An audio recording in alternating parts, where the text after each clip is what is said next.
Yes. I'd like to call the meeting to order. Shall we start by calling attendance? Chair Eagleson Cheslowich, Present. Board Member Willis, Present. Board Member McKinnon, Present. Board Member Wimmer. Here. We have a quorum. And so would we like to make an agenda change? Let's do, it looks like public comment for items not on the agenda Okay. first. And then Okay. Is there any public comment today on items that are not on the agenda? None this morning. Okay. So, for agenda changes, if we could move city official reports to the end, and we'll start with the action item. okay. And that's all. Okay. So should we move to just public comment on items on the agenda? We're gonna Normally we do this. We're going to start off with the presentation. So Okay. if you can just read out the item, and then we'll start with the staff presentation and hear from the applicant, and then open it up to public comment.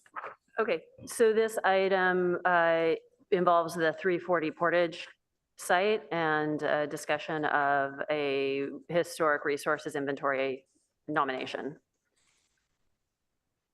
Give me just a moment to get this up.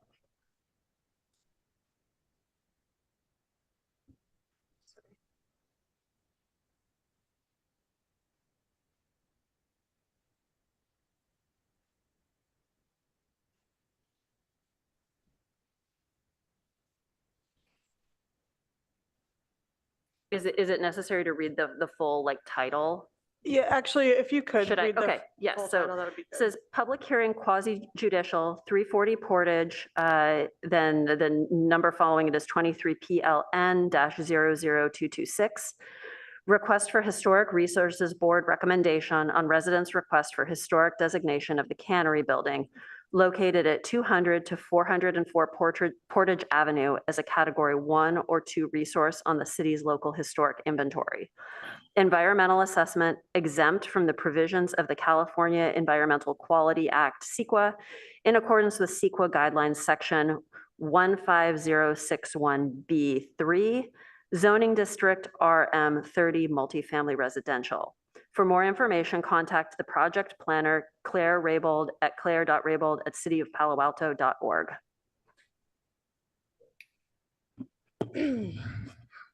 Thank you. As you noted, Claire Raybold, Senior Planner. And as you noted, the item before you today is 340 Portage, a request for designation on the local historic register.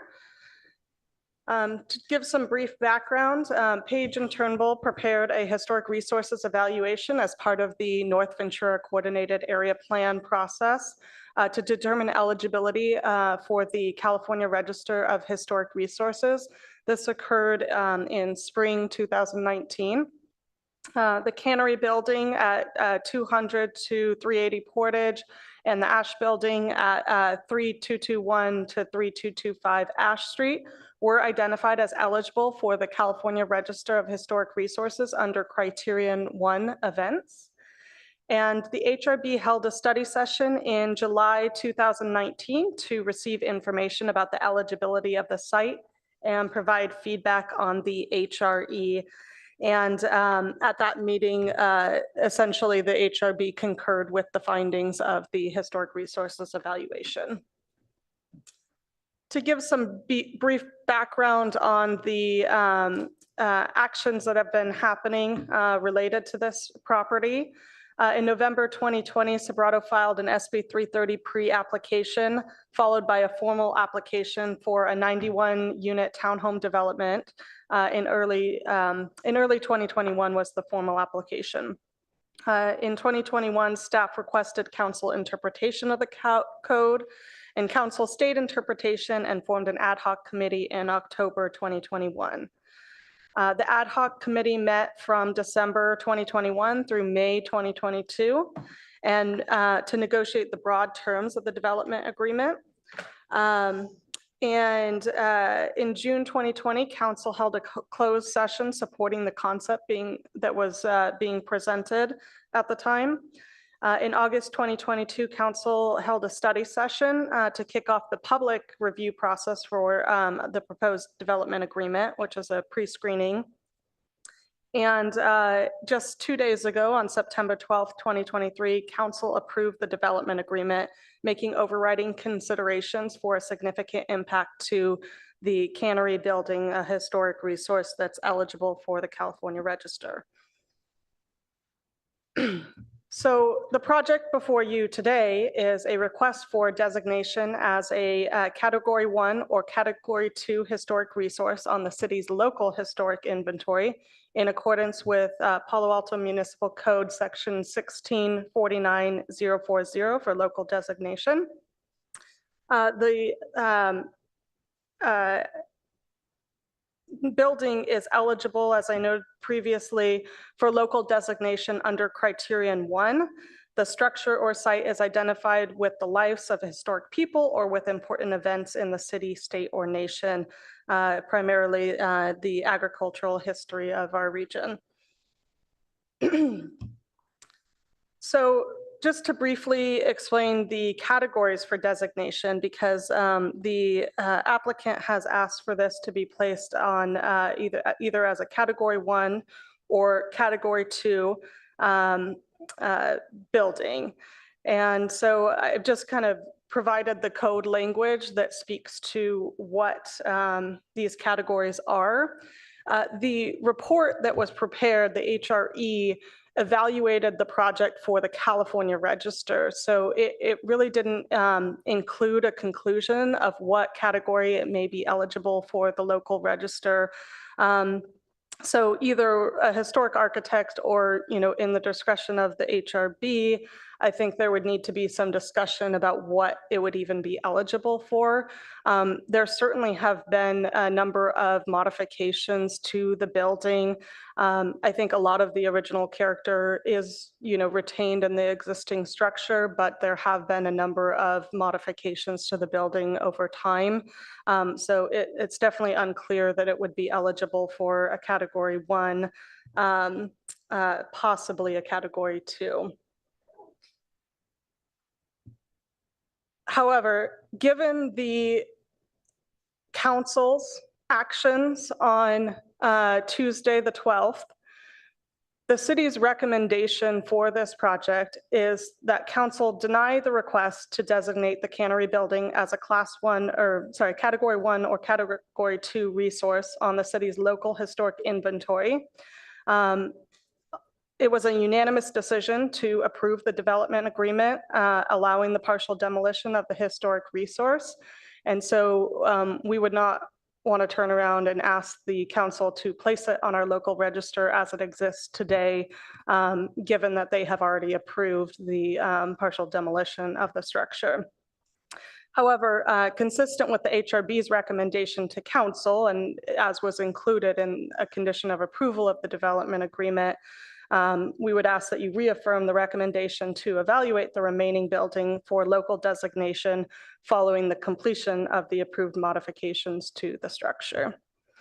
And so with that, I will turn it to the board and recommend that you hear from the applicant. Would the applicant like to present?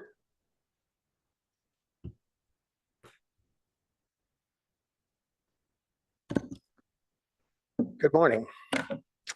I'd like to take a few minutes to say thank you for your attention to this very, very important issue. As staff just talked to you about the development agreement, I'd like to remind the HRB is that my application has nothing to do with the development agreement. I came here today as an applicant, and if you have questions later, I hope you will reach out to me, just like you would any architect or engineer about this project during your deliberations today. The development agreement really has nothing to do with my request. In simple terms, today it is your task to decide if you believe personally that 340 Portage, otherwise known as the Bayside Cannery, deserves to be on the city's own historic inventory, something that should have been done 4 years ago when it was discovered that it was eligible for the California Historic Resource. No city staff or no city member ever came forward. It was an individual, myself, who had to launch this campaign.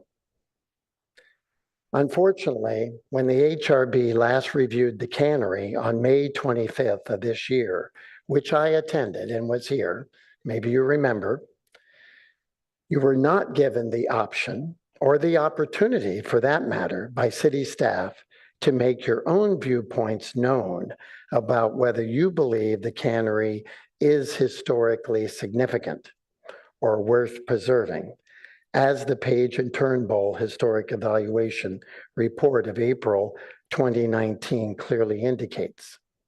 Your mission on that day, if you can remember, it was to specifically look at the development agreement and whether you approved of it or not. It was not to give your viewpoint on whether this site was historic or not. I hope today you will give that viewpoint. I want to make the case that it is historically significant and worthy of preservation, not only for what occurred there over 100 years ago, but also for the individual who built it.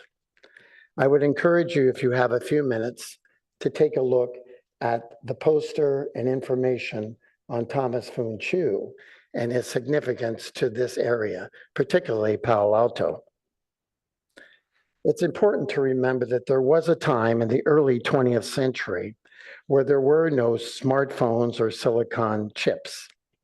In fact, agriculture and its related industries were the economic engines of the region and provided hundreds, if not most, of the jobs in the area. Santa Clara Valley possesses over 1,300 square miles of the most fertile and exceptionally good growing soil in the United States. By the early 1900s, the Santa Clara Valley had gained a reputation as one of the richest and best agricultural districts in the nation and the world. That's the reason it acquired the nickname, the Valley of Heart's Delight. With an ever-increasing abundance of fruits and vegetables, canning and packing companies grew alongside the acres and acres of fields and orchards. Canning became a lucrative business as foods didn't spoil in cans and could be transported great distances. I'd like to show you a short little clip video of 3 minutes that was put together by the Los Altos History Museum and the curator there. And I hope that you will have a better picture of what occurred at that time. So could you run the video? 3 minutes.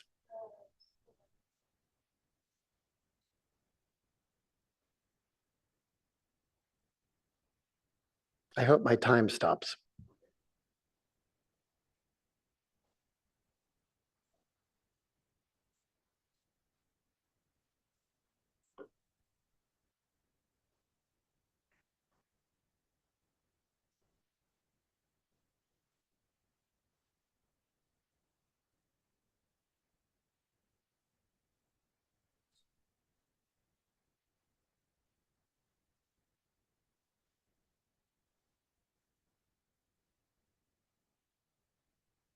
Dr. Amy Ellison, I'm the exhibition curator here at the Los Altos History Museum, and today we're talking about Silicon Valley Eats, a taste for innovation. What we really wanted to get across with this exhibit is that we've really always been innovative in this area. We think about Silicon Valley today as being this hub for technology and innovation, but really that innovation, that innovative spirit has really always been here. You can see it really clearly when you start to look at our history of food here in the Valley of Heart's Delight, or Silicon Valley, as we're called today. So a lot of these innovations that we talk about here at the museum were really, really important, not just to this area, but also all around the world. The food traveled all the way around the world, the innovations traveled around the world. So the history that we made here in Santa Clara County, in the Santa Clara Valley, was really had a global impact. So some of these that are most important to our museum, one of them that is really important is the Wizard Walnut Huller. And their company is still in existence today, but they invented a new way to hull walnuts. And if you come out to the museum, you can actually see we have the patented version of that, the prototype of the walnut huller out in our agricultural exhibit. And you can read about it here in Silicon Valley Eats as well. But that changed the way that we processed walnuts, that we eat walnuts, made it a lot easier. So that innovation changed people's lives in a lot of ways. So one of my favorite stories that we got to tell in this exhibition is the story of Thomas Foon Chu. He was actually an immigrant from China. He started out in the Bay Area. His father was a cannery owner and passed on the family business to Thomas Foon Chu, who opened a number of canneries here in Santa Clara County. And he became one of the most successful cannery operators in this area, and really one of the most successful cannery operators in the world. He was incredibly beloved by his workers. He had a very good relationship with the people that worked for him. He cared about the people that worked for him. He, unlike many other cannery operators at that time, hired people no matter what their race or ethnicity or religious beliefs were. He was very open-minded, and people loved him for that. And one of the most interesting things, the most innovative things that he did was he solved a problem that they had in canning asparagus. Because at that time it was very, very difficult to can asparagus because the stalks, they're so fragile that if you try to put them in a regular round can, they move around a lot and they end up getting really damaged. So he came up with the idea of a square can. So he became known as the Asparagus King for that innovation. So Santa Clara County, the Valley of Heart's Delight, has an incredibly rich agricultural history. By the 1970s, the Valley of Heart's Delight had become Silicon Valley. Okay. I'd just like to go on and mention a couple things more about Thomas Foon Chu. Okay, it's very important. It's because it's part of this history. It's important that we focus on the cannery building, 340 Portage. It was built in 1918, 115 years ago. A Chinese immigrant who came here with absolutely nothing, Thomas Foon Chu, purchased those 4 acres of land, and he decided to build his second cannery plant here, largely because there was access to a lot of the fruits and vegetables that he was canning. Even though this was his second cannery plant, it was a significant one.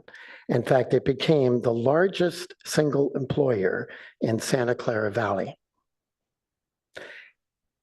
I could go on and talk a lot about Thomas Foon Chu.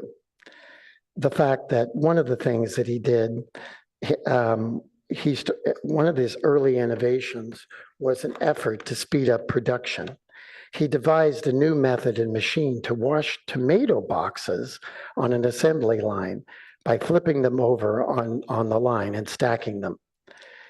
But I think his most significant contribution was his compassion and caring for his own workers. He was very unique in his day. One example was his decision to build housing on his own property for his workers. Boy, what an innovation that would be today. Silicon workers should be able to have housing on their own company's land. That would be something. Beyond all the business challenges, Thomas Foon Chu continued his success, and he worked hard to overcome racial and discrimination barriers. But again, the Bayside Cannery continued to be successful and became the 3rd largest cannery operation in the entire world. I'd quickly like to talk a little bit about your mission today. I'd like to make sure that you understand what I'm requested, why I came here today, why I filled out the application, why I got $1,500 to have this hearing. It's because I believe that this is an historical, important site, not only for this city, but for the nation. The Chinese American communities that have experienced huge discrimination should be recognized for what they did.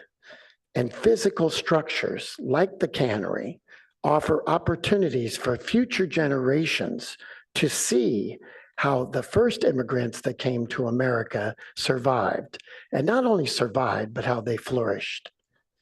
Thomas Fung Chu was a very unusual man.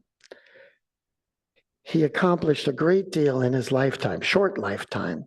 He died at the young age of 43, I believe, or 42.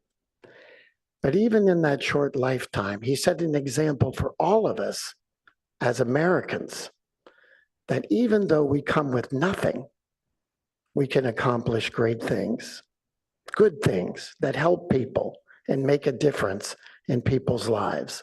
And that's the reason your mission today of giving your viewpoint on whether you believe this is an historical, significant building and structure. It's very important that you acknowledge that, because the evidence is there. In the Page and Turnbull report, which I gave to all of you, I hope you have had a chance to read it, it clearly indicates the significance of this structure, and it should be protected.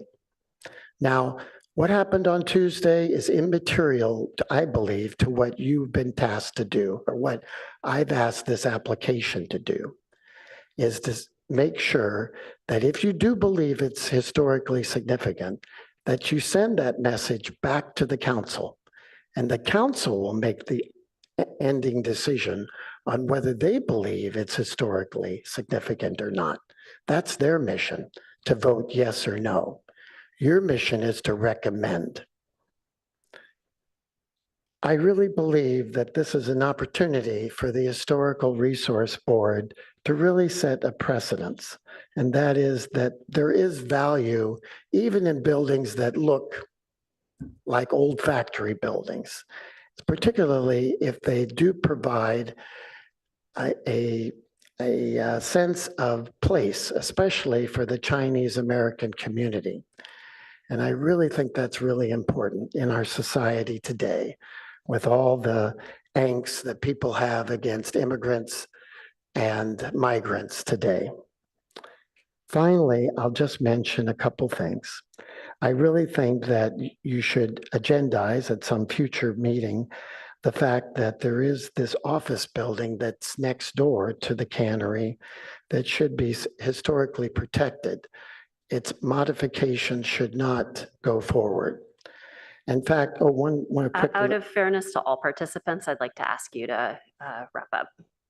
Well, because of time. Very quickly, I'd just like to mention that at that May 25th meeting that you had, you guys asked the staff if they made modifications to the remaining building, would that impact its historical status? I think the answer was clearly yes, it would impact. It would destroy the historical impacts of that building. Okay, I hope you'll consider what I said. Thank you. Thank you. And shall we move on to public comment?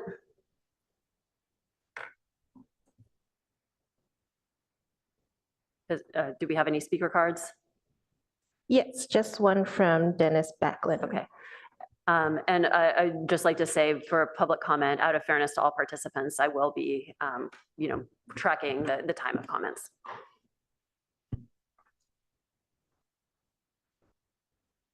Yeah, so Dennis?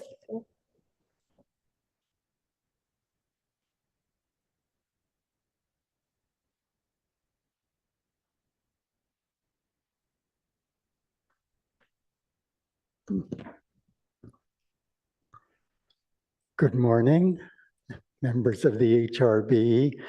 A number of years ago, I spent 4 years on the HRB, and following that, from 2000 to 2014, I went to work in the planning department in a newly created position called Historic Preservation Planner.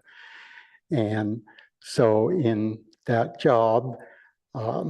I visited sites, researched the projects, and then gave, I think, very, very complete staff reports to members of the board with recommendations of what to do and why. And so with this experience, I was a little bit ahead of the game in reviewing this most controversial and infinitely complex project that the cannery building represents. The Page and Turnbull report noted that it was significant for events, but they concluded not for persons. And that led to some very interesting review by the city. Page and Turnbull was technically correct. They said that the events of canning in the building was what was significant. As far as persons, Thomas Foon Chu, the Chinese workers at the cannery, Page and Turnbull was looking at the entire building. And other than the 1918 original, the rest of the building that was put up in the 30s and 40s was after Thomas Foon Chu's death. So the building as a whole could not be significant for persons for that technical reason. Well, what happened in the council meetings, we all know. The response of the Chinese community was one of the largest and most overwhelmingly powerful responses that we have seen to recognize the Chinese American heritage that's wrapped up in this building. I do see the 1918 section as quite a bit more important than the rest of the building. And its importance, I think, is not diminished by the fact that there's going to be 40% demolition of the later additions to the original building that was approved by the council last night. So in that 1918 building. And that is 3 minutes. So if I could ask you to complete your comments, yeah. Oh, okay, Yeah. I'll just add one more sentence. That the monitor roof sections, I understand, was reviewed by the HRB and you approved a window pattern that will go in there. Sobrato told me that last night. So thank you very much for that. I think that restoration will be important. Thank you. Thank you. Do we have additional public comment? Yes, one more from Eugen Lockhart. Hello, I'm Eugen Lockhart. I'm an Olive Avenue resident. And so I've been attending many of these meetings. And I think there's been a lot of great sentiments over saving this building, whether it's whole or partial. I personally think that unfortunately removing the later additions would be appropriate. And in spirit of that, saving and preserving the older original portion, personally, I think is celebrating it more so in actually being able to approach it instead of having to walk all the way to the end of the block, all the way back and seeing a portion of the building. I think that the renovations will be appropriate. I've heard public art comments a few times and they say about having a mural, which honestly I think is a little short term. It seems like a high five in my opinion, versus placarding, a boring plaque just saying with words is also kind of boring. You know, I've been sitting here many times seeing that in my head, a whole series of, you know, images such as is on the wall here, but archived into brass or bronze or something, and actually being placed outside of the building once it's remodeled, I think would be quite nice. So that's my point. Thank you. Thank you. And then another one from Lotus Yifang. I filled out the speaker card. Mine is all of Chinese American history has been erased. And unfortunately, it is part of American history and how The immigrants from Ellis Island and Angel Island have been treated very differently. So when I spoke out of place, I mentioned Liu Hing. Liu Hing would have known Thomas Fun Chu and Thomas's father because his Pacific Coast Cannery was in Oakland and is where most of the Chinese from San Francisco Chinatown ended up after the earthquake. So history occurs in a context, and one reason that this Palo Alto structure exists compared to the Oakland one, which shuttered down much earlier, and even Alviso, is Herbert Hoover. So you have to understand, when the Chinese railroad workers accomplished the impossible going through the Sierra Mountain here to get away from the working at Stanford, because that history is not told. So if you want to see the original gold spike, it's in the Nathan Lane room, but the history is not only not told, it's incorrect. So right now we're going through a period of labor activism. Okay, so you're not learning history by putting a name on a street sign or a park. Okay, the Chinese have done so much that is not recognized, and that's why the violence keeps recurring. So for our children to have a sense of what their history was and what they can become, and is perfect for a museum of Chinese heritage in California.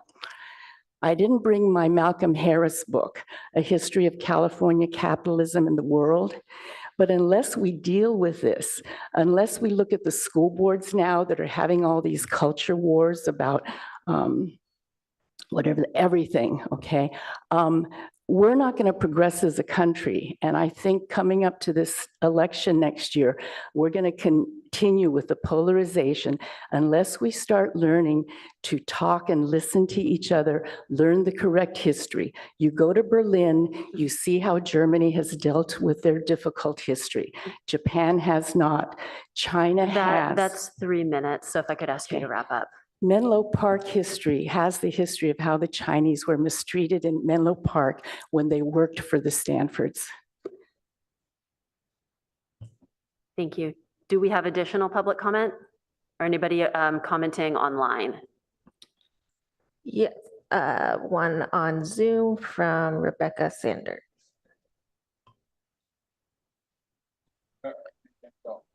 Good morning. This is Becky Saunders. I'm sorry I can't be there with you in person. I have my granddaughter today. I had promised to take care of her. But I know that the Historic Resources Board does not want to be known for anything shocking or out of the ordinary. I mean, the last thing historic preservationists want to do is do anything shocking because we're all about tradition. The fact that this meeting is happening after the final meeting that the city council had is really just too bad, a little bit outrageous, but I just want to applaud all my friends and who are history buffs and care about preserving something more than a plaque, more than something token, more than something titular, but something to last a lifetime, to last for generations. I mean, the last thing you all want to do is to do anything to step out of line and get in trouble and have people yell at you like, what in the Sam Hill do you think you're doing, voting to advance the cause of this amazing structure? I mean, you all know, I don't have to reiterate, but I just have to say that, you could step well out of the box and just send a message. I mean, you don't have ultimate authority, but you could say, hey, let's take a second look at this. Let's not just go ahead and rush to demolish. And I mean, there's just so many moving parts to this. And I just think we have a moral obligation to slow the process down and take a really good hard look at the best use of the cannery. And is the best use of it to tear it down, to tear down 40% of it so that makes it ineligible for so many glorious and beautiful things that could be done. And we could still have housing there. We could still have office there. But I mean, this whole thing has been handled so arse backwards that it's just too incomprehensive for me to really understand, starting with the whole NEVCAP process. That was just a bunch of window dressing. All of those people worked so hard to design a wonderful neighborhood over there, and then they were just given the total shaft by the city and the city planners, and completely ignored, and all their work swept away like so much refuse. So if I sound angry and frustrated, it's because I am. And you are our last hope. I mean, you are our last resource. If you don't say, no, the buck stops here. I'm going to just just slow this down. I mean, it's not like you're going to be blowing up the world or anything catastrophic, but you're just going to say, yeah, let's give the cannery and the people a little more time. Thank you so much for your service to our city. Thank you. Are there any additional comments? No, that's it. Okay. Then let's move on to board questions.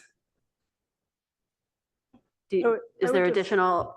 No, I would just also note that, Mayor Koo is here. I don't know if you just wanted to listen in or if you wanted to say something.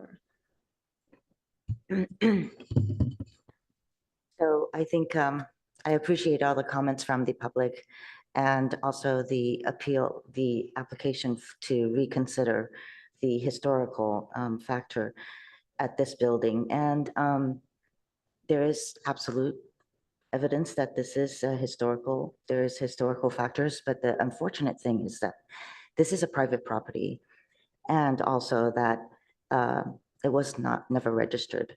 So it's a little bit late to do that. And based on the facts that the applicant and the development agreement has shown is that they will be preserving the monitor roofs. They're keeping most part of the building. However, it's still a private building where it is going to be they're going to rent it out for themselves. We were able to get 2,500 square feet for retail space, so that there is a way to look at the monitor roofs. And as Ms. Raybold had said, and very honestly make sure that we know that for the most part, a lot of the tear down, the demolition will make the building no longer eligible for the National Registry and the California, but maybe the local. And I don't know if there will even be any remnants, but I'm hoping that HRB will continue to monitor to see as much as possible that it is listed on the local registry. I know the applicant has asked to just look at the building. Given what the council has decided on Tuesday, and that there is the possibility of looking and considering the person takes to make that area a historical district. So I don't know how that would work, but I think that, as someone from the public mentioned that Oakland has their historical areas, perhaps Palo Alto may have its historical district. So that might be something you might consider. And the buildings that the applicant mentioned that is across from the cannery might be considered within that historical district. Well, thank you, Merku. I have one more thing to say. I also want to be clear that there is a large contiguous parkland that came along with this negotiations and also affordable housing. We don't know if the developer will build their 74 units of townhouses or not. We don't know yet. However, we also want to take into consideration all the other developments that are being proposed at the fish market and McDonald's site. That's going to be very high density.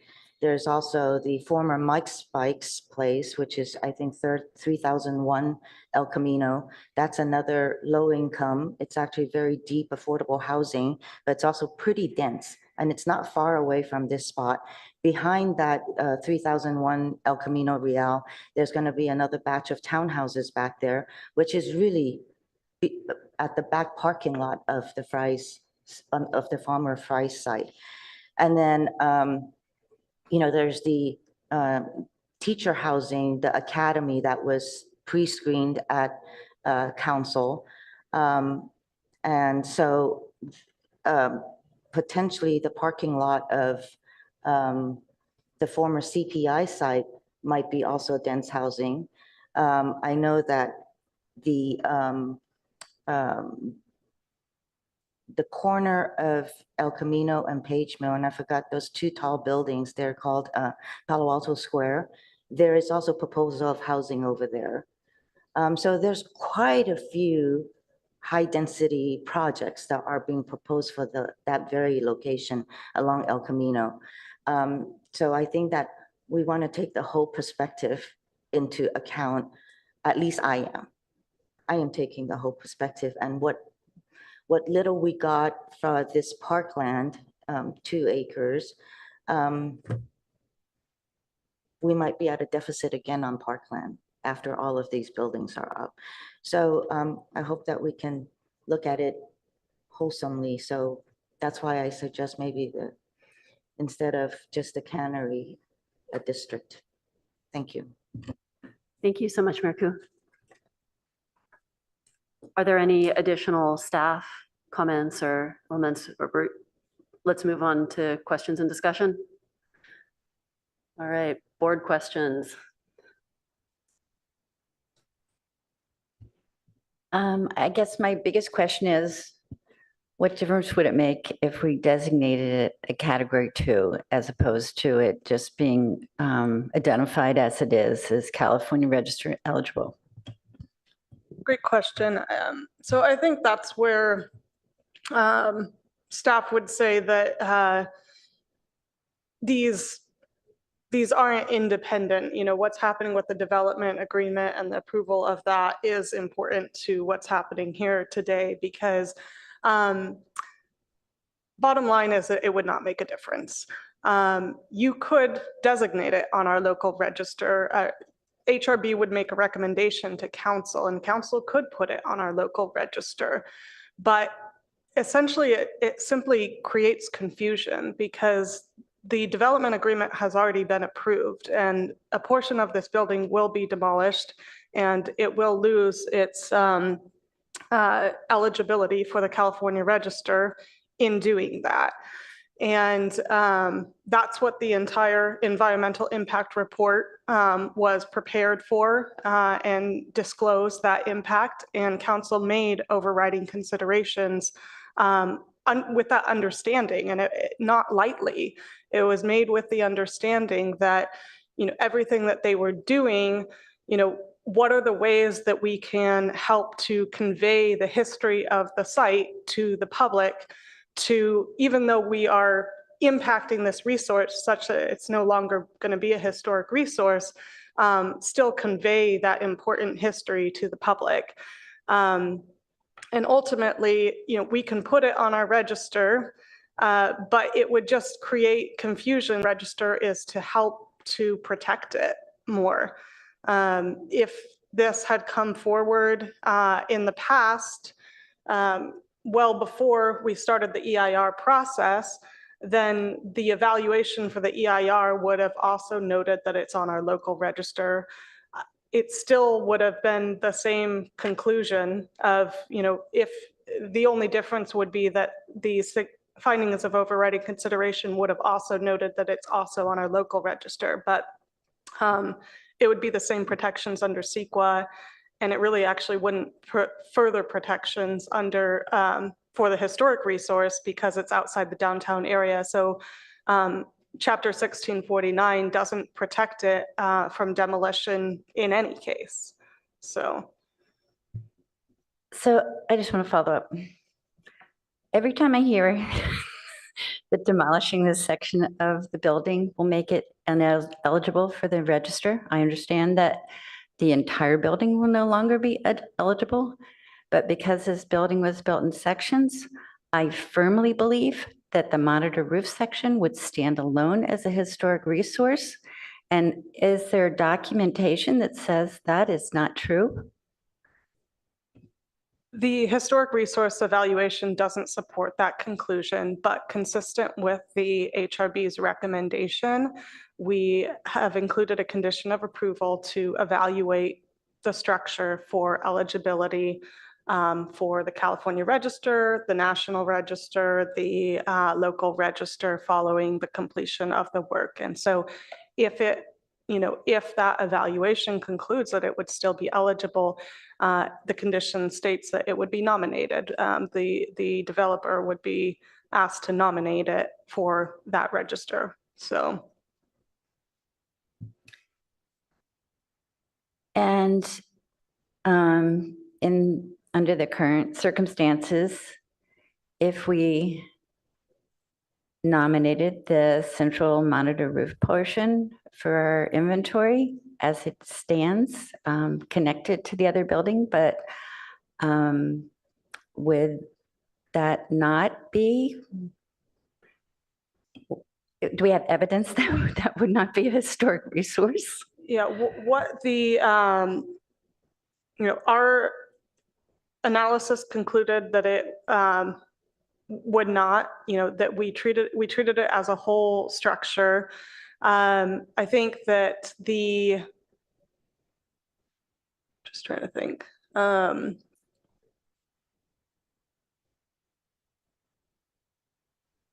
Claire, I understand that it was analyzed as an entire structure. Was it ever looked at as pieces? Because, I mean, if you just look at it as an entire structure, it's an entire structure, but it's a lot of structures with a lot of additions in between that connect them. So there's many ways of looking at this building. The fact that it's looked at as an entire building right now is actually kind of amazing over the years.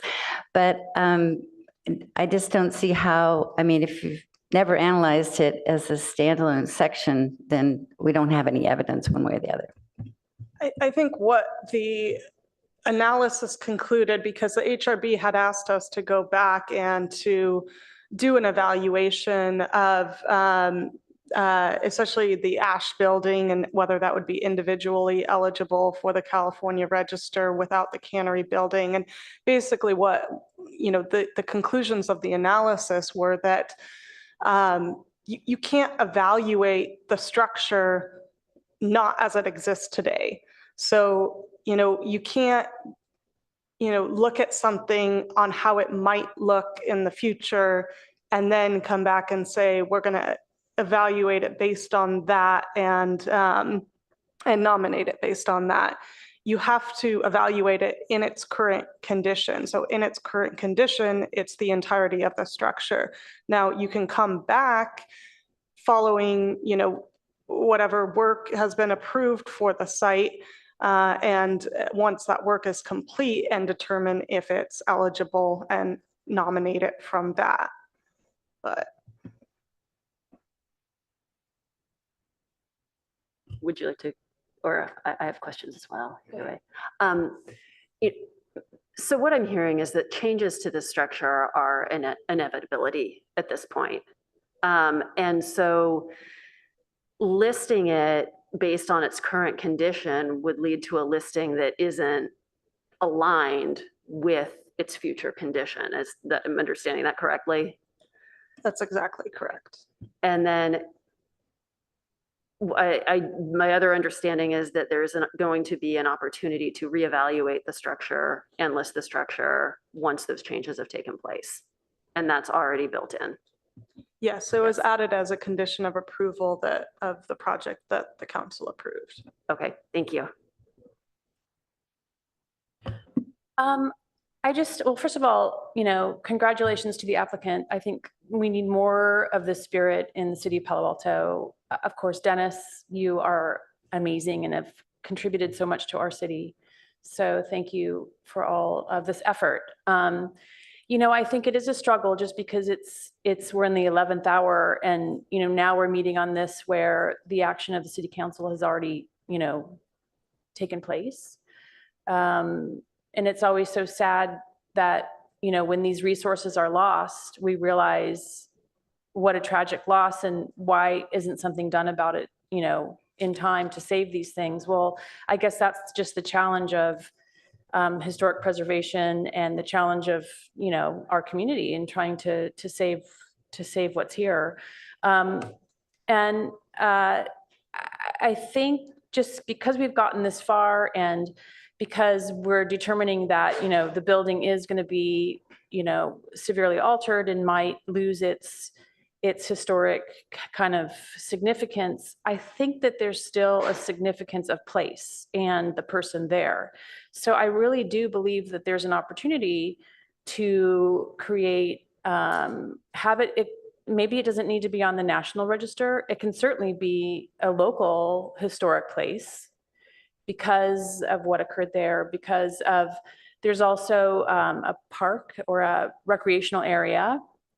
That why couldn't we require Sobrato to do a, not so much a memorial per se, but an art installation that honors Thomas Funchu, the cannery element chapter in the city of Palo Alto. It could be all this information and all these plaques, and maybe we could have a day that we honor city of Palo Alto. We could have a Thomas Funchu Day. I mean, why not celebrate the history in ways that isn't necessarily attached to a building that's been demolished and altered, but we're not losing the fact that this place still exists. So let's focus on the place, what happened in that place.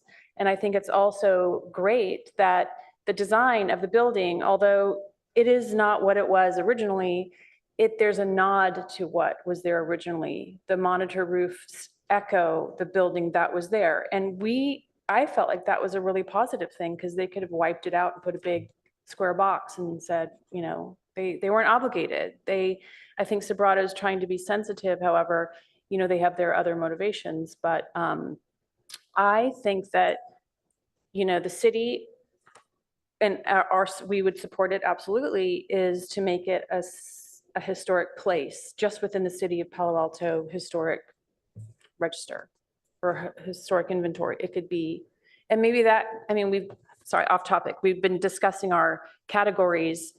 Maybe that could be one of our categories, just could be a place, a historic place where something historically significant has happened here. And when you go to that place, you can learn about it, because there are plaques, there are memorial's not really the right word, I don't think. There's a monument there to celebrate it. I think that, for me, I think that's fair. I think that would be in honoring what was there, what happened there. Mr. Chu, and I love his story, and I think we should continue to tell his story. In fact, I kind of thought, wow, that would be a great movie, just because it really, there's so much there's in that story that it's an important story to continue to tell, and hopefully the city of Palo Alto can continue to tell that story. Well, and to add to this, also in a previous HRB meeting, we did discuss the potential for this site to be eligible for something like a point of historical interest or California landmark designation. And it sounded like it did retain eligibility for those potentially. We don't know that they will, but that was part of the condition, was essentially that it'll just include a evaluation for kind of a broad range of things: California landmark, National Register, California Register, and whatnot, local register, and then nominate for anything that it is eligible for, was the requirement. Can I ask a follow-up question? So it says in our packet that because the development agreement has been approved by the city council, it does say that 340 Portage is already protected as a historic resource in accordance with CEQA. So it is a protected resource. So how do we make that fact work for us in this situation, that it is protected. So how are we protecting it?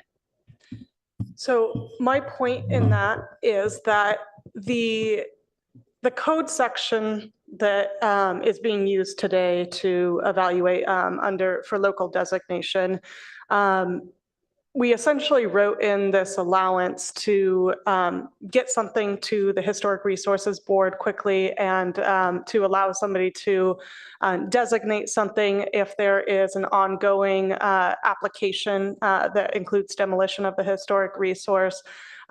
We have a certain time period to get it to the HRB and then to make a recommendation to council.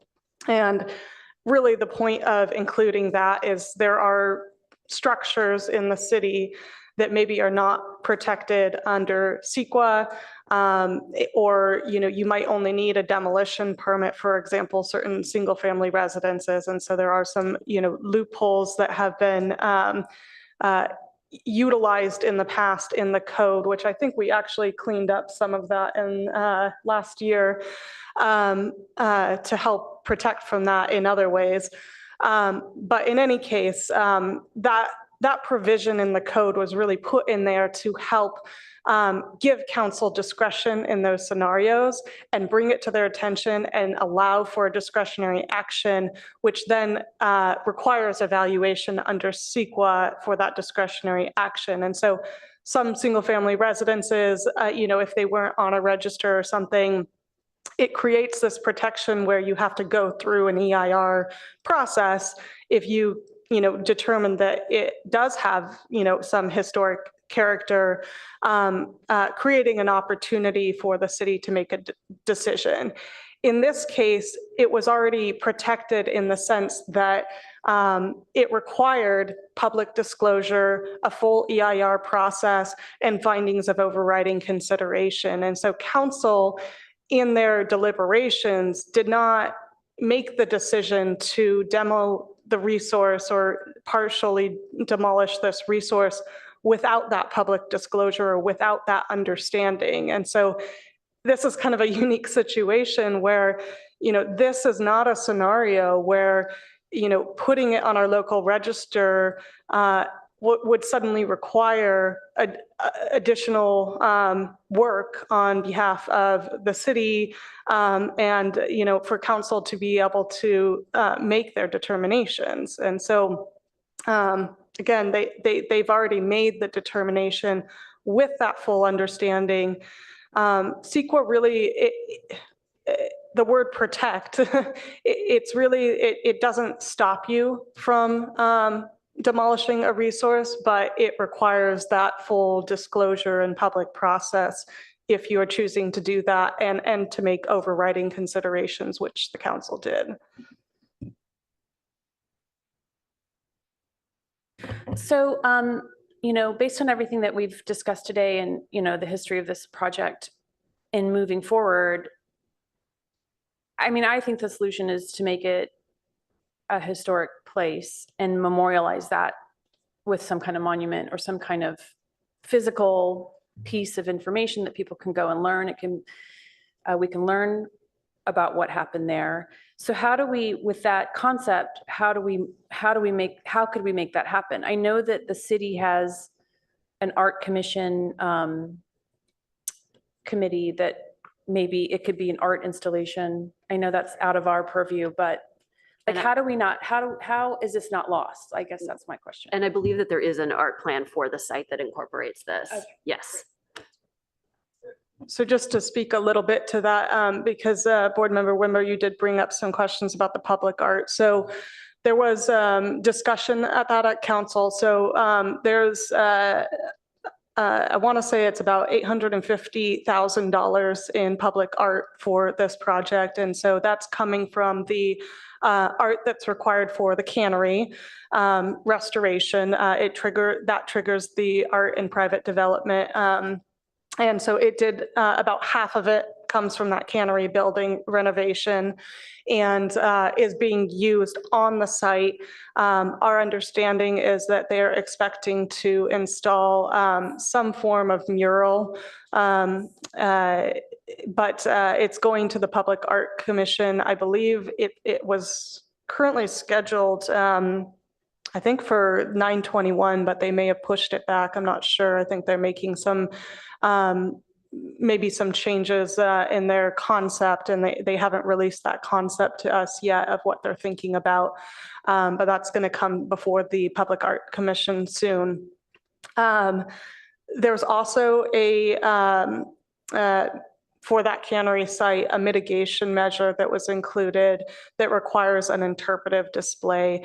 And we specifically made it an interpretive display versus a plaque, because an interpretive display gives a little bit more flexibility. It might include more than just wording. It might include pictures or something along those lines. And so I know that the developer Sobrato is already kind of working with a historic group that specifically prepares these kind of things to come up with a concept of what that's going to entail.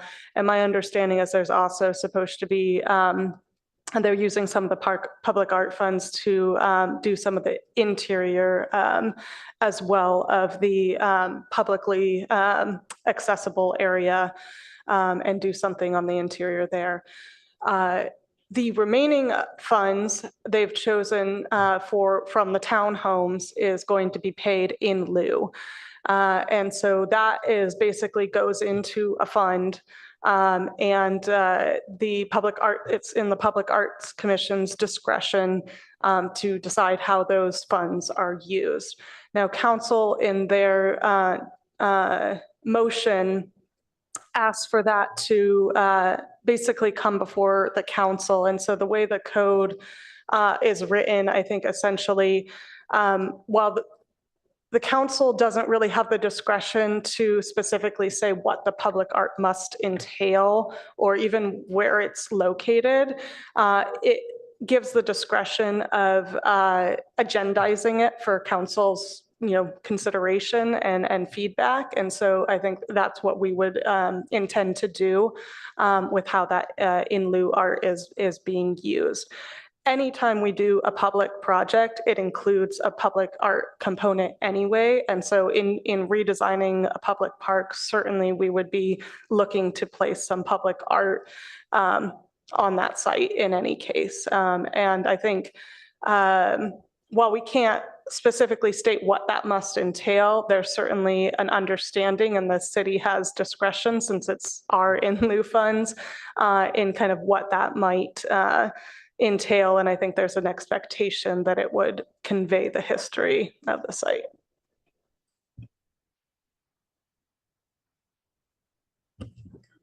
Are there comments from the board? Additional questions, comments?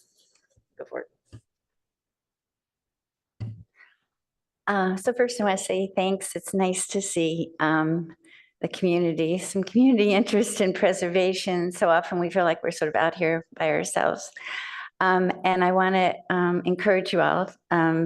We have been very remiss in these buildings that have been identified as California Register eligible and are not on our inventory. There's like 160 of them floating out there in the community. Hopefully soon we will having public meetings and getting them on our inventory. And I would like to encourage you all to pick your favorites and lobby for them. I think there's a need in Palo Alto to rejuvenate our interest in our history and our public buildings and our preservation.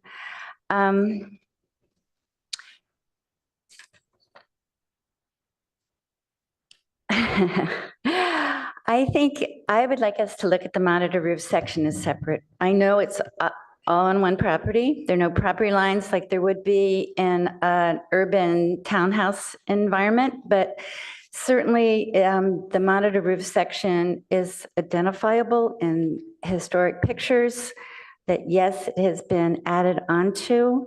And I know that it's not a traditional interpretation of a building, but I would like to see us now make a statement that the monitor roof section of the building is eligible for our inventory. And I don't think there's anything specifically in our inventory definition that says we cannot designate a portion of a building as historic.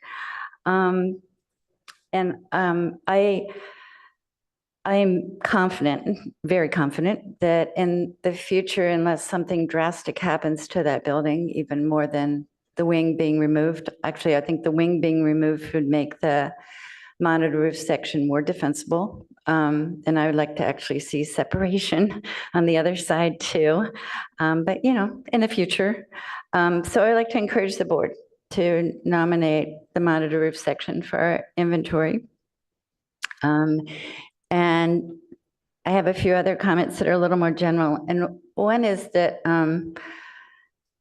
I know that housing is probably pretty sad, the townhouse housing, but in the future, I'd like to see, well, one, a little more land planning in the region, but two, that, you know, when there's a project up against a historic resource, that I think it would be nice if there's some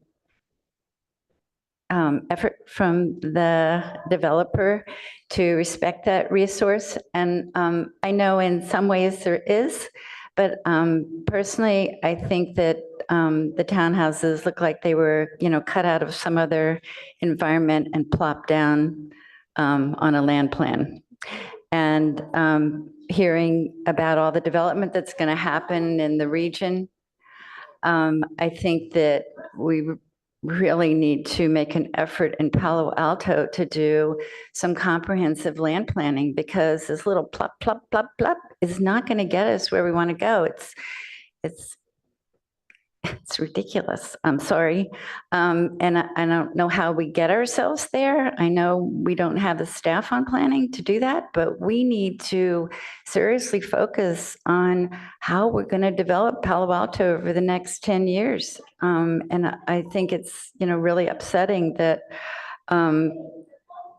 it's just piecemeal. So thank you again for showing up. I hope you will continue to have interest in preservation in Palo Alto. And I want to beg the board to step out of the box and designate the monitor roof section to our inventory.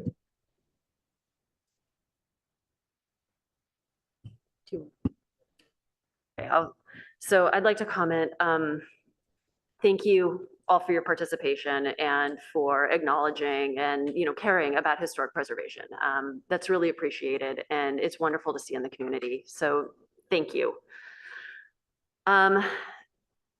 Regarding this particular project, the world is how it is right now. You know, there's the situation is already what it is. Decisions have already been made. And so I don't think we can designate based on a hypothetical look for the sculpture or the structure. If we were to designate anything now, it wouldn't indicate the final disposition and appearance and significance of the building. But we do have pretty significant provisions to designate and to look at how it could be eligible and how the resource could be acknowledged once those modifications have been made. You know, there's an opportunity to look at that monitor roof section when it's the monitor roof section in its totality as it is then. You know, it's already written in. There's going to be a time and a place to do that. And so I think because the structure is going to change, I would like to see it evaluated once it's in a form that it's going to remain in. So I don't think we can, knowing that a change is going to occur, I don't think designating anything right now is going to reflect or be accurate for how it will be in the long term. I mean, I kind of agree with Elisa and the fact that, and we've discussed this many times about what's, you know, original and historic and what mimics historic. So one of our rules is that we don't want to confuse people. And I'm afraid if we designated the monitors as historic, people would think that those were the original, that was the original structure, where in fact, it's nowhere near the original structure. So, I mean, that's what goes through my head is that's why I just think designating this as a historic place. But, talk about the monitors, say that, and have, I think through the history, we still thankfully have retained not enough photos, but key photos that show what was historically there, which I think all of that information should come out in this art installation or presentation or monument kind of depiction of the history. I just think that we need to wait until it's completed, have the historic review done after it's completed. I'm pretty sure I already know what the historic report will say, but we just can't confuse people. We could make it clear that historically there were these roof monitors, and we echo that in the current building as a nod to the history of the buildings and of the site. I think for me, that makes the most sense. But to nominate them as historic, I think gets confusing and could be misleading. But I love your idea and your effort to push this forward in that way.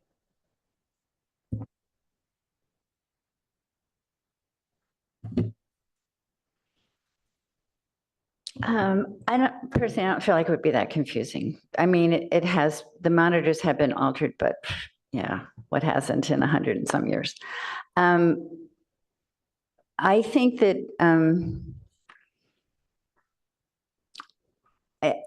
by nominating to our local inventory, and I think we have a lot of flexibility on what we put on our local inventory.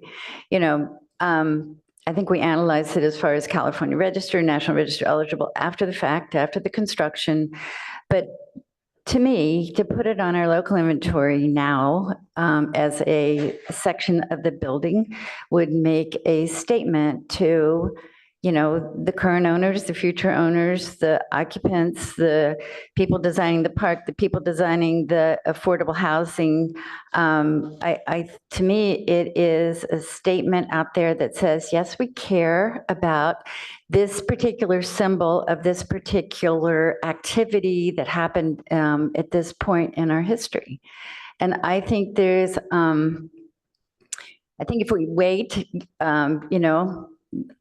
obviously, the townhouses were designed before we said anything. And if we wait longer, the park will be designed before we make a statement. The affordable housing will be designed before we make a statement. Alterations to the building will happen before we make a statement. And I don't see the harm. Are you thinking of nominating it as it is today, like in the existing condition, or nominating it, acknowledging it that it's going to be different? Because I would say nominating it, once it's different, I think that's the hope. That's the hope that we nominate it then. But nominating it now, I think creates confusion and problems and concern, but it can be looked at then absolutely in as the monitor roof section. The evaluation that's planned, I think, can do that. I wish I'd brought a picture where, it's a more prominent standalone section. And we've all seen it, but I did not bring that part of the packet. I understand I don't have support here. I'm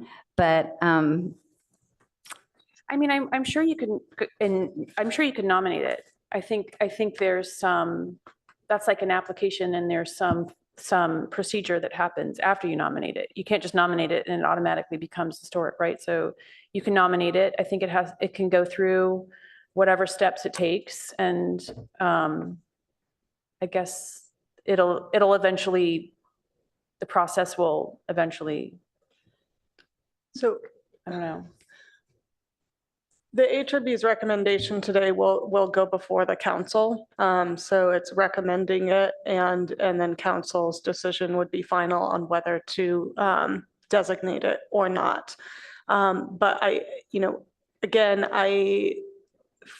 from all the discussions we had related to the development agreement, what our historic architect told us is you can't nominate and designate something in a condition that it doesn't exist in today. So it either needs to be designated based on its existing condition, which we have the evaluation for based on the Page and Turnbull report, or you evaluate and nominate based on its condition once work is completed on the project. And so nominating it based on a piece of it in a condition it doesn't exist in today, we don't have an evaluation for that piece to support that nomination and designation.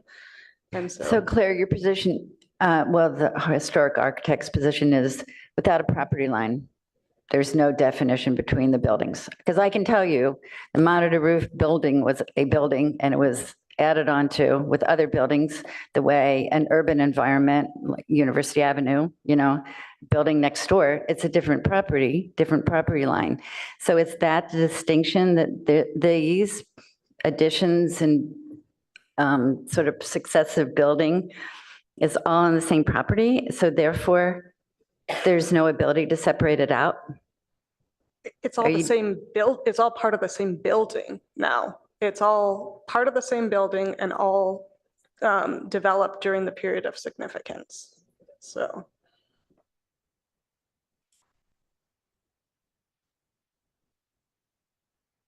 Can I ask a question? So along the way, when they're working on the building, on especially the monitor roof section, does it come back to HRB for oversight or to make sure that it still keeps some of its integrity? What is the process? It's not coming back to the HRB in the process, but they are required to develop it consistent with what they've said they're going to do in their plan sets, which is keeping the structure.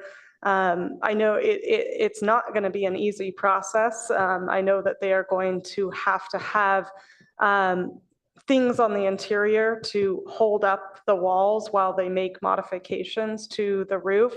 But they are, committed to doing that. I know a piece of it includes restoration of those monitor roofs. Right now, they're all boarded up on the windows. So as Mr. Backlund mentioned, they are restoring all of those windows to its original condition. So it's going to be quite a process, and it is the city's role to provide oversight. Part of that is in reviewing the building permits and making sure all the notes are included in the building permits to ensure that what they're saying they're going to do is what they're proposing in their building permit, and then oversight during the construction process to oversee how they're doing it. And we have our standard process. Our building inspectors are going out at multiple points in the process doing inspections of the work. So it's a complete seismic retrofit of the building as part of the process too. Yeah, does that answer your question, I think? Yeah, I was just kind of wondering if HRB has any oversight through the process, through the replacement and all the repairs of the monitor roof so that they can at least assure its integrity to some degree. Yeah, and that it can be later perhaps preserved or registered as Caroline said. Yeah. So is there any of that in place? There's no HRB oversight during the process.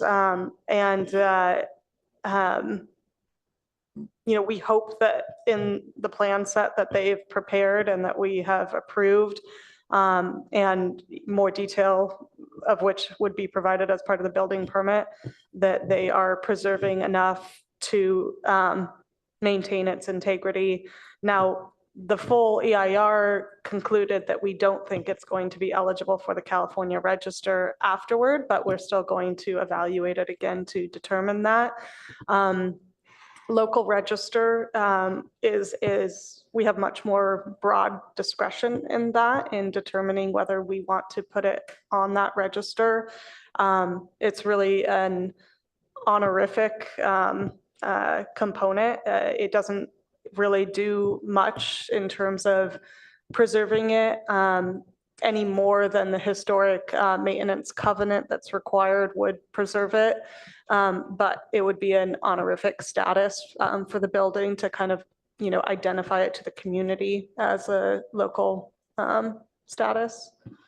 So- Another question is on the materials that's used, when you said that the monitor roofs, the windows are going to be replaced, the materials used, are they according to Secretary standards, or is it repair, replacement? At what point does it no longer even is of original material? It will be in accordance with the Secretary of Interior standards. So what they plan to do is to evaluate what windows can be used, if any. If they can be used, it would be repairing them. If they can't be used, it would be replacing in kind. And either way, like the Secretary of Interior standards requires repair where feasible or replacement in kind where not feasible. Thank you.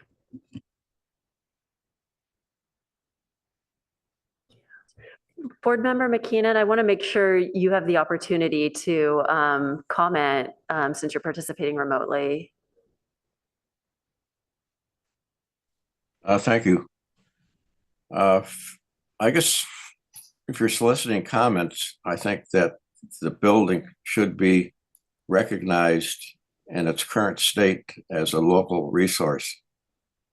I disagree with a lot of the comments have been made that we had our chance to speak up before. We really didn't get this issue properly surfaced up until today when it finally came to the head. But some of these decisions that have been made should have been made after we could have weighed in with a more appropriate decision.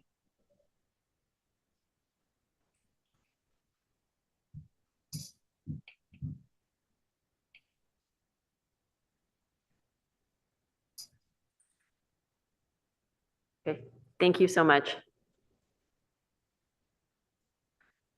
So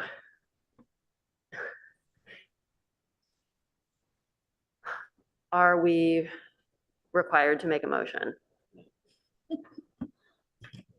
I think given the way that the wording of the code is stated, we'd like to have you make a motion today that we can bring forward to the council for decision.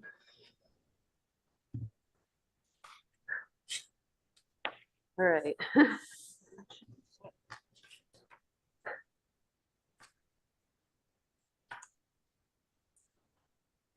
Yeah, so, Amy, you want to, oh, go do you ahead. have a recommendation for what we should, does staff have a recommendation for what we should do at this point? You're welcome to, Member Willis, make a motion along the lines that you were thinking and see if you get a second. Or alternatively, I can put up staff's recommended motion, yeah, you know, put up but- staff's recommended motion. but you and- can choose yeah, to. Yeah. Okay, I'm That going should for be- it. That should be one of the factors to consider who is going to make the first motion. So I would like to move that we recommend that the central part of the cannery building with the monitor roofs be designated as a local landmark as a category 2 on our local inventory. Am I brave enough to second me? I'll second it. Thank you, Mike. All right, shall we vote? Yes. Chair Eagleston Chesalwich. Sorry, is there? Oh, no, sorry, Can- I was just asking Amy if she could make sure she's taking the motion since I'm sharing my screen. Okay, thank you. Sorry. Can you repeat the motion? It was shorthand, but putting the central part of the building with the monitor roof on the local inventory, there's no recommendation as to what category, I guess, and no state, and I was going did you say category 2. okay, and there was no statement about the portion of the period of significance or anything. I mean, didn't hear that. Right. I wish I had Can't. my original, I don't have the EIR in front of me, but yes, the period of significance obviously would need to be adjusted. And also it would be, yeah. I can't remember the dates on that one either. I mean, the period of significance relates to its use as a cannery, which is why it's been determined to be historic. As Mr. Backlund noted, it was determined that it's actually not, it's related to the events and the cannery's role in the events in the agricultural industry in this region that makes it historic. So I'm not clear how we would reassess the period of significance and what that would be based on. I don't think we have a way of doing this. Well, I know there's a photo where the monitor roof section of the building is very prominent, and there are additions on either side. Oh, thank you very much. So there you go. So again, not a date, but I do feel like that if we designated that, I know it's severely altered at this point. But for me, it's an important statement, and I think I can personally, I can justify the category 2 by, I mean, it really speaks. We started out totally, well, not totally different, you know, we started out a valley. For me, I think there's my designation. It's very clear that this was a major part of the cannery business and structure, and I would do something more broad sweeping and say that we encourage the city council to consider this as a historic monitor part of the structure and to already made necessarily so to me, I think muddy the waters, you know. But I don't think, I mean, I think we're here today because of the applicant and because of being project, and your motion is only looking at the monitors. That's how I'm reading it. I think it needs to be all inclusive of 2 separate items. I don't know. I mean, I see your motion, but I think your motion is very narrow on the monitor, on making these monitors historic.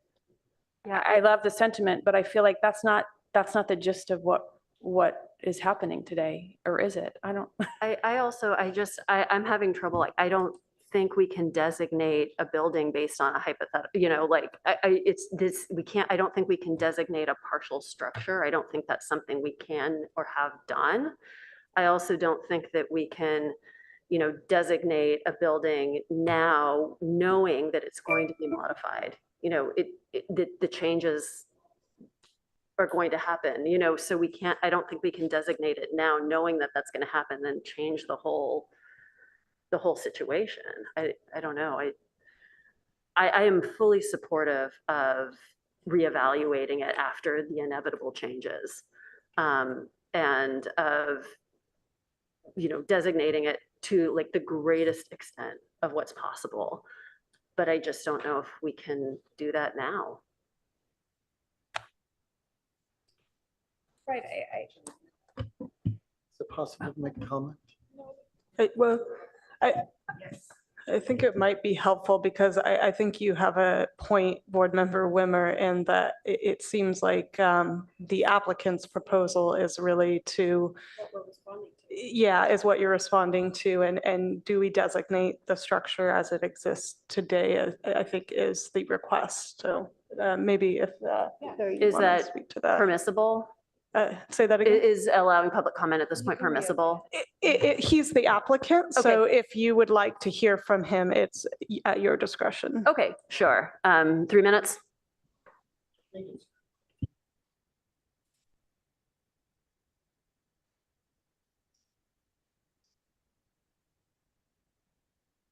That's the element that is most significant, not only to the Chinese community, but to people so that they can see how the cannery actually was built and see how it actually was, how the manufacturing process went. I think preserving at least the monitor roof section is critical, is an important part of the future of our city, I think. Okay. Thank you. And so, but the monitor roof section, it will be preserved, correct? Just to, so everybody's on the same page. Correct. That's part of the portion that would remain.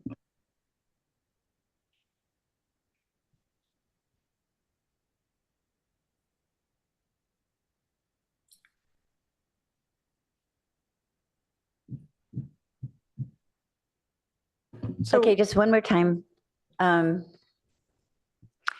What's the projected timeline on this project being finished?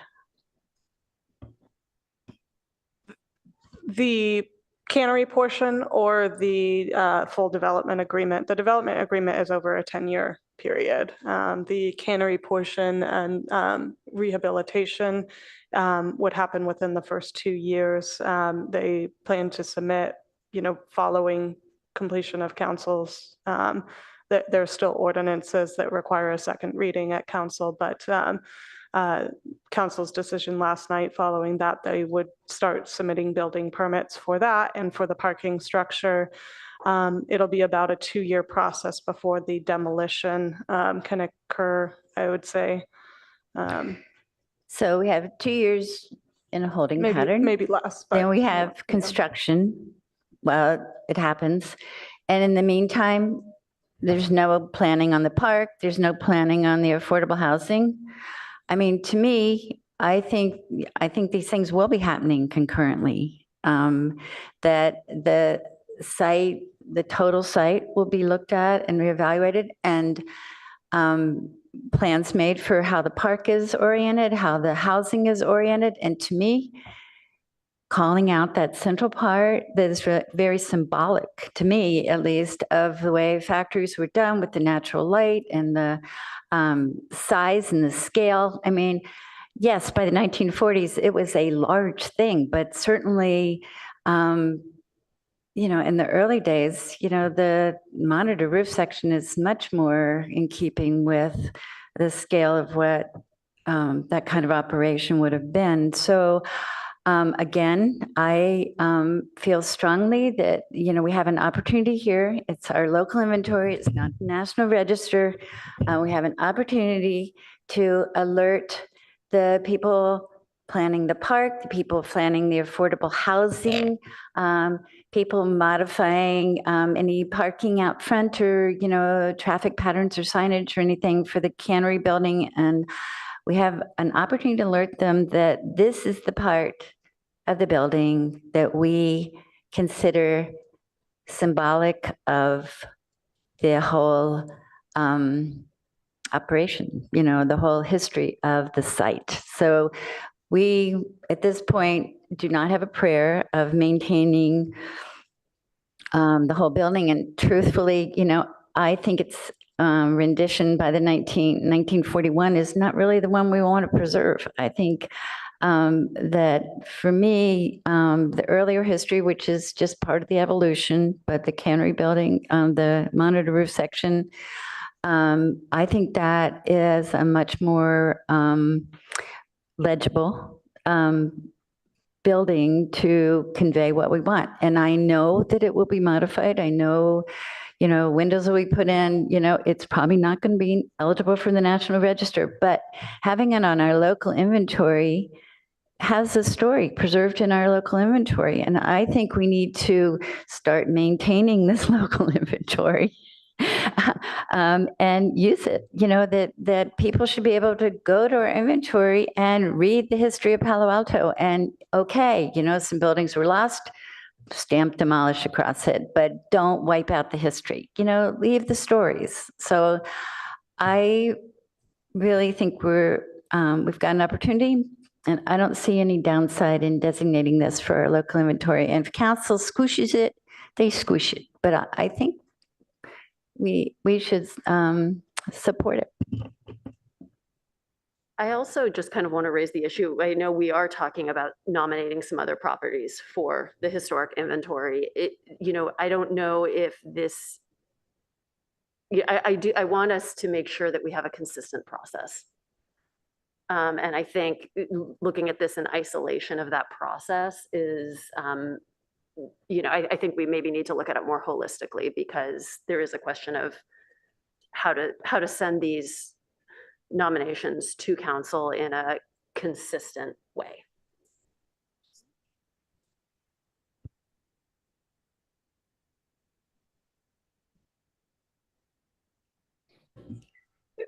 I might just add, we have an applicant, we have an actual request from the applicant for this nomination. And so you've departed from what's been requested and started off on a new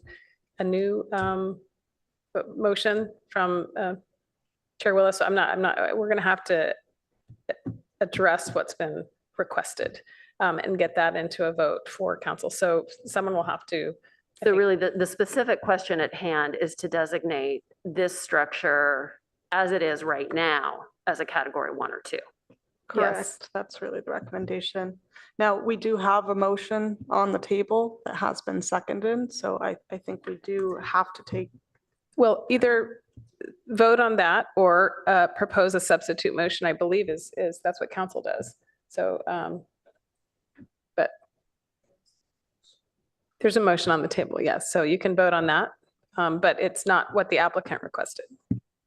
I think, we can vote on that motion, but I think we should also be making a motion or on the applicant's request, yeah.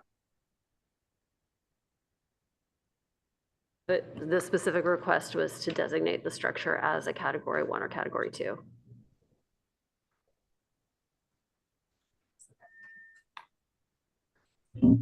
Is asking the applicant, I mean, no, I'm being asked to ask the applicant for an alternative. I don't know if we I can think do you that. have That's what not you we need have to. before us, right? I think what you need to make a recommendation to make a motion if you wanted to do an alternative motion to the motion that's on the table. But there is a motion on the table that is not what was requested from the applicant. So, okay, so back to the motion on the table, and I'll make another friendly amendment.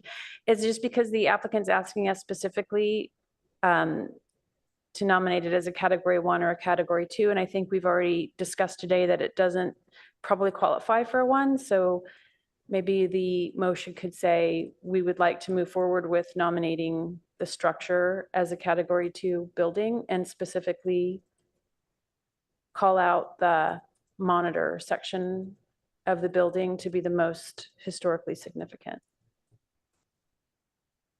Instead of just focusing on the monitor, do the entire building, nominate the entire building, but call out the specific character defining feature of the monitor. So not just the monitor, the building, and then also have the vocabulary to call out the monitor. How's that? Was that a substitute? Friendly amendment? That was my very confusing friendly amendment. Okay.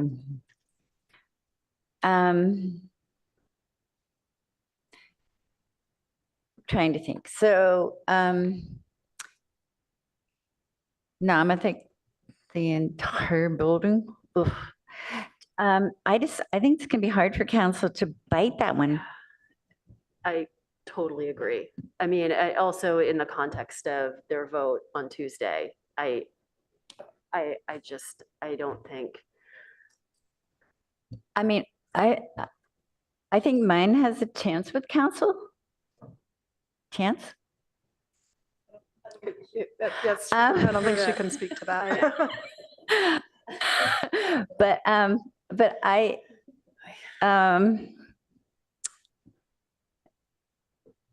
Oh, I truthfully, I would have a very hard time asking council to nominate the whole structure as it currently stands. And I am not looking at that as one building. I know it's all connected, but to me, it's little historic parts. So yeah.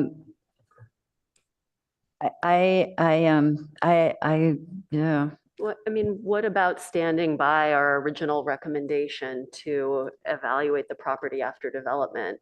I mean, and just saying, you know, this is required. It is our fervent hope that we do that. And would it be possible to include further language in that request that addresses the monitor roof specifically? Would that be helpful? You know, I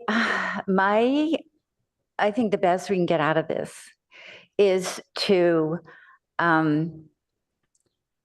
designate the part we really think is the strongest historic building element, and to make it clear to the development that's going to happen around it that this is what we care about. And I think if we wait until the construction is done, that a lot of other planning will happen in the meantime. And as you can hear from Claire and from, you know, what we've read historically and what keeps being repeated to us, people look at this as an entire building and they assume that because the analysis has not been done for sections of the building, they assume that it's not going to be eligible for historic status after this right wing has been removed.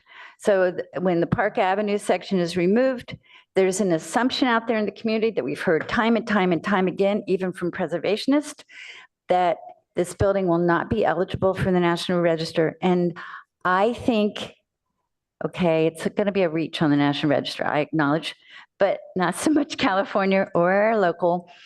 And I think that our mission here is to make a point to the developer, people that are establishing development that's happening around this. And granted, it would have been better to do this 5 years ago, 10 years ago, but to make a point to the developers of the parcels around the parkland and the affordable housing, that this is the piece we're gonna make a stand on. And to me, that is really the only thing we're gonna get. I mean, it's an important thing to get out of this. And I think that, you know, maybe it will be effective, maybe it won't. But I think we have to try. And anything else, I don't really see as doing anything. Okay, so I'm warming up to this actually. And then I think we should also include that secondary building, right? Because there's two buildings. There's the Ash building. There's that little secondary building that he's also asking for. So do you want to include that? No, okay. Yeah. Wait, why wouldn't you include that? Because that's more likely to be. So again, I think actually that maybe speaks to Mayor Ku's suggestion about something like a historic district. However, I think that may be beyond the scope of what we're doing today. But I do have the sense that that's something that could be potentially considered at, you know, at the, you know, end of construction, when the property could be evaluated for all kinds of things. And that a district designation or something like that would include like the Ash property as well. I don't know if.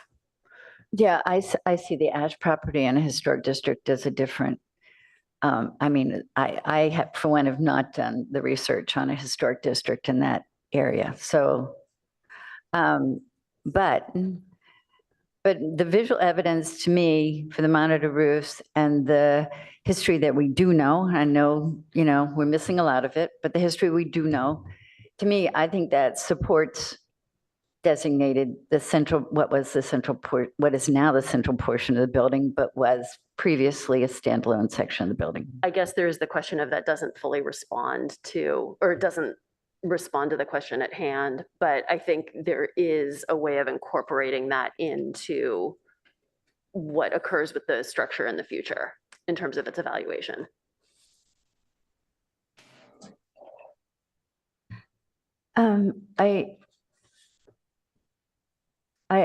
I mean, if you feel like we need a second motion to not designate the entire building, go for it. But I feel like this one is our action item, you know, what we could take out and what I think actually would bring about some positive reactions. Or, you know, I mean, I don't think it's not unresponsive, you know, it's just not totally, I mean, council's always given people pieces of things.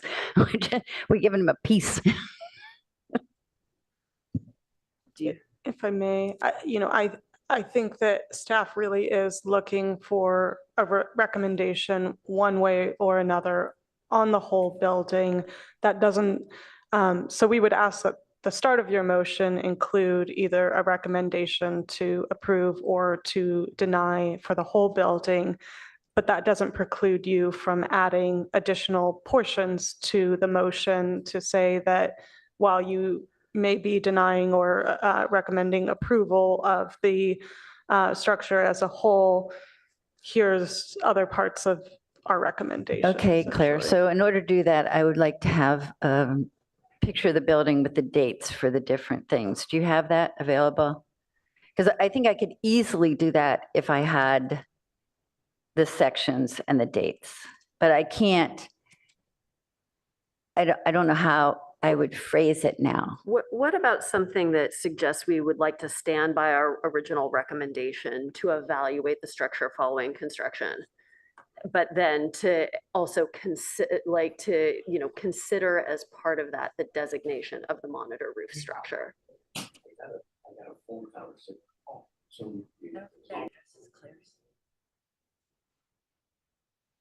Claire wants an up or down on whether we designate the entire structure, right? I think that that should be the first part of your motion, and you may add other portions to the motion. Okay. About. So if I did have dates, I think I could easily. What are the dates? The dates of the alteration of the existing building? Oh, but it sounds like we're almost addressing like a secondary question. And it sounds as though there is not currently support for designating the building in its entirety. Yeah, and that's, Well, I think that we can, that's it. I think we can carefully word that in the motion where we say, in response to the applicant, we would like to designate the whole building, but more specifically, we would like to designate the character defining feature of the building, which is the monitor roof.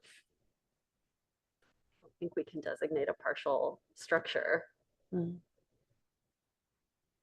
So it's really how we incorporate that component, into a motion, but I think it has to be considered as part of its future state, state, which it's not at yet. So we can't designate it as a future state. Right. And so it's how do we incorporate that future into a motion now? Because we can't designate the future. I think you're right. Yeah.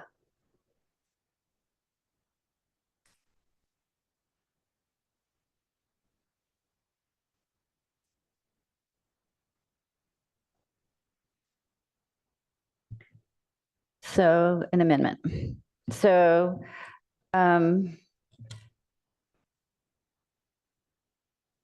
we look to have the property reevaluated in its state after construction. I didn't do that right. I'm not feeling very eloquent here. Evaluate the remaining structure after completion of construction and in the interim, to designate the monitor portion of the building for our local registry or something like that.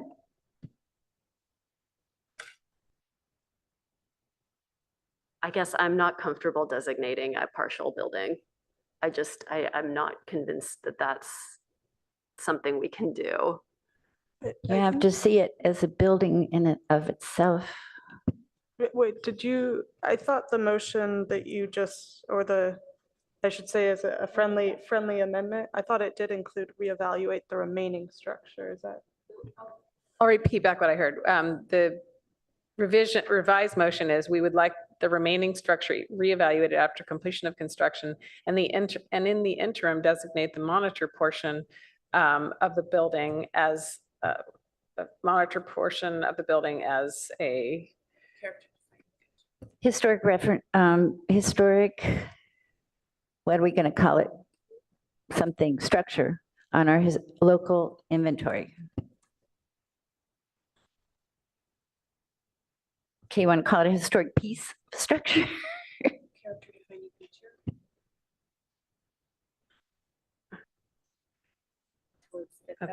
Yeah, we've never designated a portion of a building, Do that. the character defining features as the structure that is listed. So that's.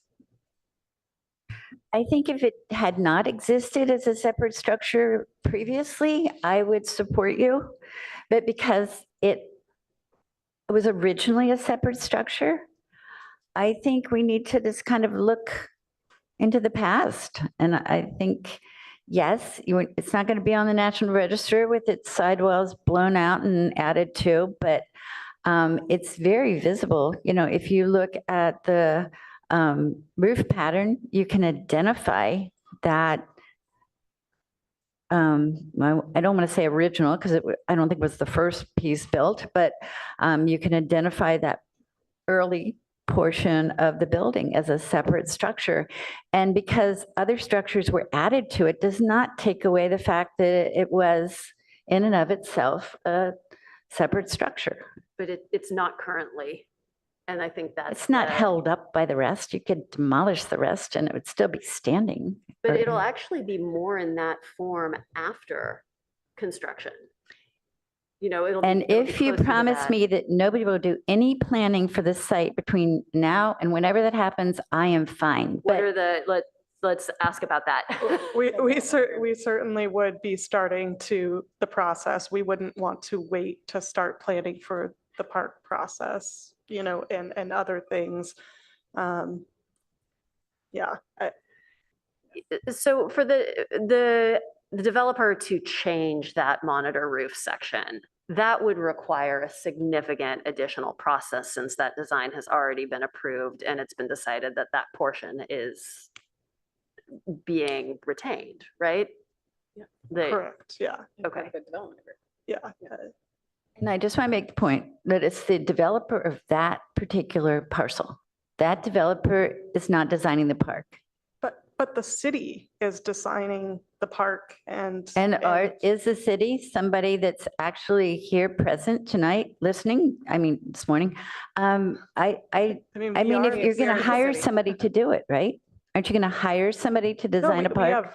We have a park planner in our Public Works division that would be, yeah. I mean, we might be working with additional consultants, but I mean, the Okay. city would retain the authority and would be the property owner and make the determinations, you know. Okay, so maybe I'm just making the statement to the city on the parkland and affordable housing. How would that be designed?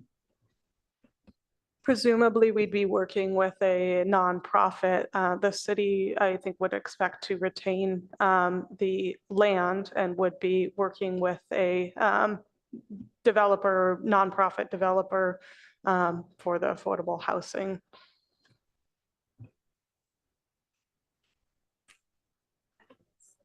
Okay. I mean, I just feel like maybe we don't have all the information we need to really craft this in a sensible way. So maybe we roll all this energy into saying we want this to be a historic district, or I'm still feeling like making it a historic place. I think there's a lot more promise in that. That we create this whole site, it's a historic site. I mean, and we memorialize it with some kind of art. Or I something. mean, would it be reasonable then to, essentially stand by our original recommendation, but emphasize that that recommendation involves this reevaluation of the structure post-construction for inclusion on the national register, the state register, points of interest, our local register, and, can we add that district category? Can we add like a recommendation that be included in the future? So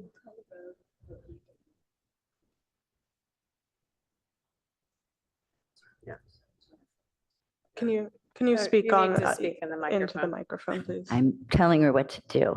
Oh, that definitely needs to be on the Still needs to be mic. on the mic. Okay, so I'm suggesting to Alyssa that she call a motion because I don't have support. She's So not gonna. we have a motion on the table. Well, I meant and she so we call a do vote need- on the motion. Okay. Call a motion on the vote that's on the floor, on the motion that's on the floor, and get rid of it because she's not going to support me. And there's only 4. So, hey. And then move forward with a new one. But do we know what motion stood? I mean, it has been revised over time, so. I guess, sorry, the only other thing we could do is re-agendize this item when we have more of our board members present, because they might have some brilliant ideas. I think, aren't we required to Although that's respond? just kicking the Yeah. can down the Yeah, road. we're required to Okay. respond.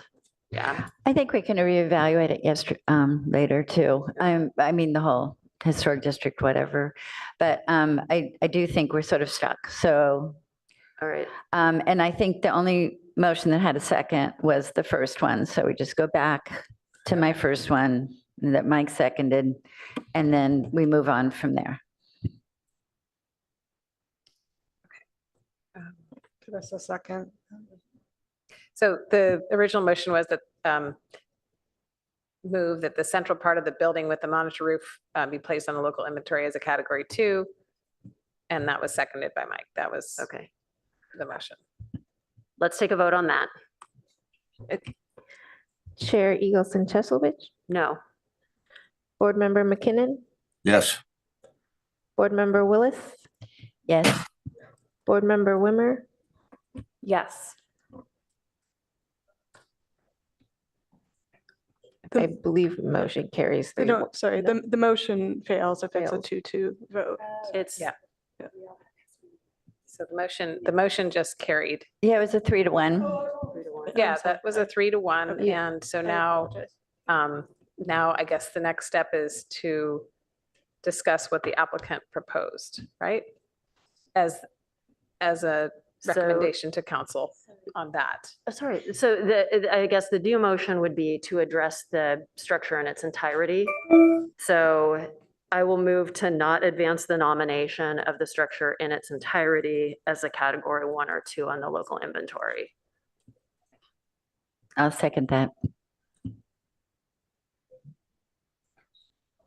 Discussion? Wait, can you repeat that again? Sorry.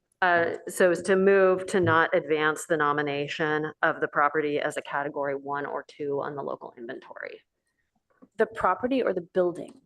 Are we I guess talking about the the- site or the? No, it's The I think it's building. the 340 Portage specifically. It should Yeah. be actually, well, the request actually was for both structures, 340 Portage and the Ash Building.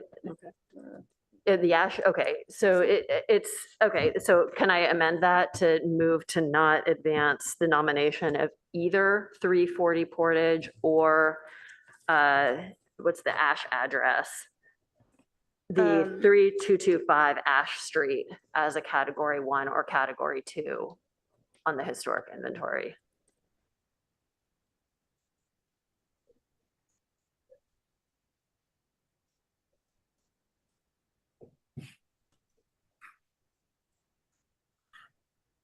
Oh, we have that.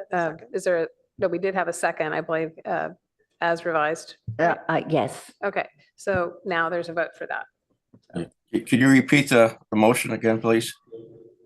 I'll say it. Now, the motion is to not advance the nomination of either 340 Portage or 3225 Ash as category 1 or category 2 on the local historic inventory. Is it an discussion? What's the reasoning behind that? Just because you don't think that they qualify? So the reasoning is that designating the entire building under the current circumstances is going to lead to confusion and problems down the road, and a designation that doesn't match the eventual disposition of the building, which really cannot be changed at this point. Okay. Yeah. Possibly, I'll just restate it and I'll put a parenthetical to make sure it's clear. The motion is to not advance the nomination of either 340 Portage as an entire building and I guess, or 3225 Ash as a category 1 or 2, category 2 resource on the local historic inventory. Does that capture it? To throw in the entire building? Yes, I think that makes it clear.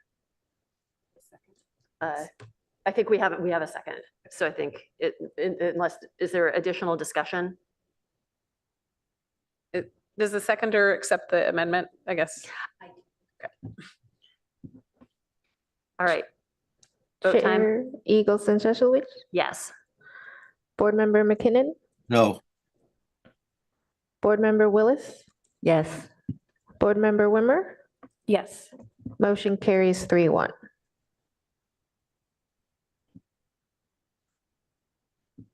All right, is that everything?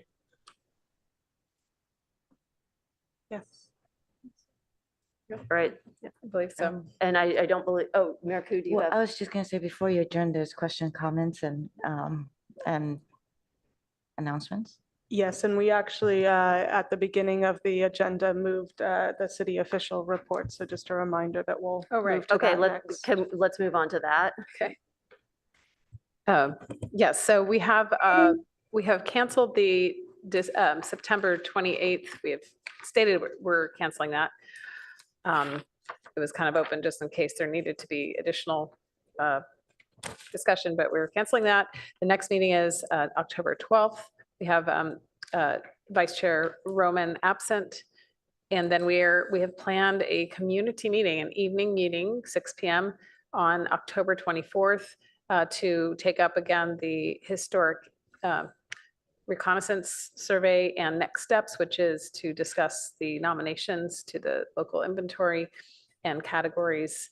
And then given that we're looking at a Tuesday evening meeting on the 24th, we're canceling the meeting 2 days later. That's the regular date, the 26th. And so that's our next meetings. So Amy, when we, prior to the community meeting, can we get kind of a little summary of how it's going to play out? Is that possible? There'll be a staff report. Yeah. Prior to the meeting? Yes. Okay. A packet a week before. And we can discuss it on if you'd like to agendize discussion on the October 12th meeting. You're the chair, I guess, All right. in advance of the meeting. Any additional questions or announcements? Anything else? No? Get a motion? Oh, yes. Actually, I'm sorry. I would like to ask you to consider in the future that you look at some of the commercial properties that might have historical significance and do it ahead of time, identifying them, so we don't have this process happen again. Thank you. Any other? Do we have a motion to adjourn? I move to adjourn. Can I second?